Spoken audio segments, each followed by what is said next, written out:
What does it mean to see repeating numbers in your dreams or visions? God speaks in dreams. God speaks through visions.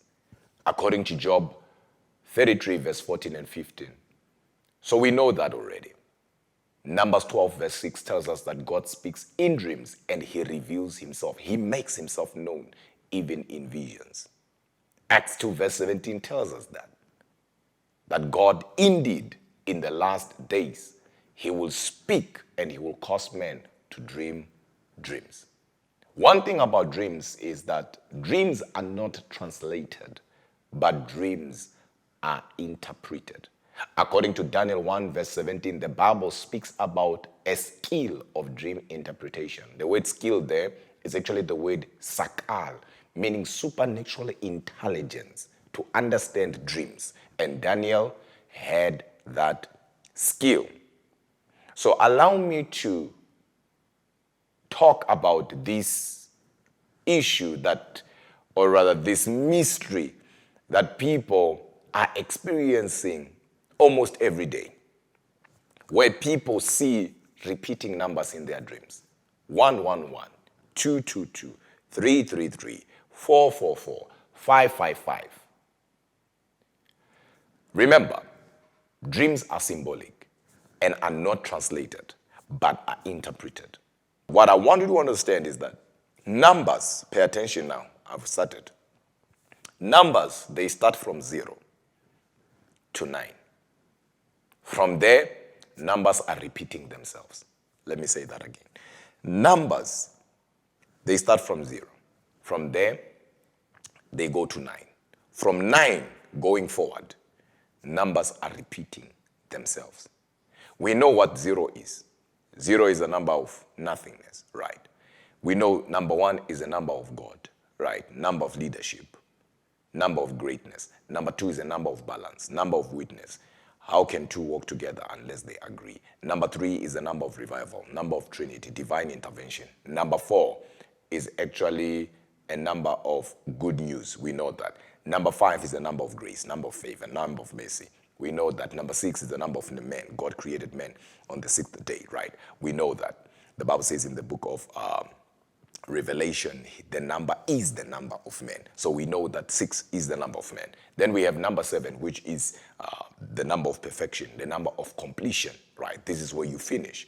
And we have number 8, which is the new beginning, the number of new beginning, because when God completes with number 7, he has to start.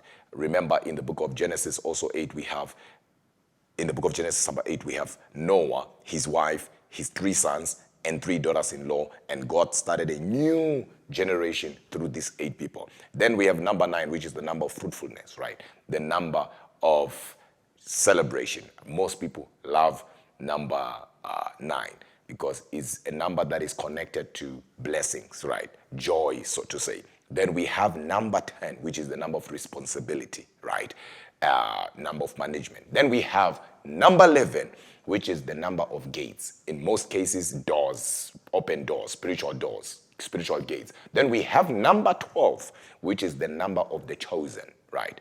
Remember, Jesus chose 12 disciples, 12 tribes of Israel. The book of Revelation speaks about the 12 gates that will be written, all that. So it's the number of the chosen. When Moses crossed the Red Sea, took 12 stones, is the number of the chosen. But when we then go to 13, which I go deeper into that when we are in the school and in my book and all of that, since we're not talking about that, I won't explain that. So now, numbers will end at 12 if most cases, when people dream, usually they will see 1 up to 12.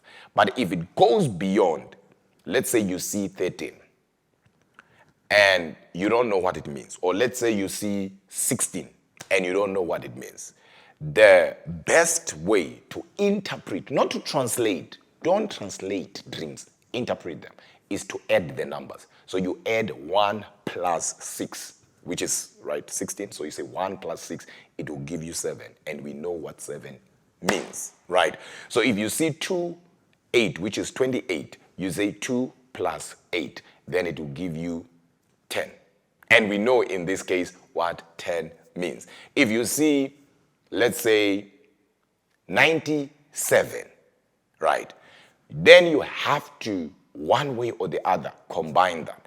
And when you combine that, it will definitely give you 16, right? 97, you say 9 plus 7, then it gives you 16. Then you say 1 plus 6, then it gives you 7. So it always has to go that way. That is interpretation, not translation, and right? And that is the revelation that God gave me. And everybody that I taught on that revelation, they experienced results. And because it's interpretation, not translation. Remember that. But then again, when you see repeating numbers, I had to start there so that my foundation is clear. And actually, I don't have time, hence I'm running fast here. I have another meeting. So let's go to repeating numbers. Numbers like 111, right?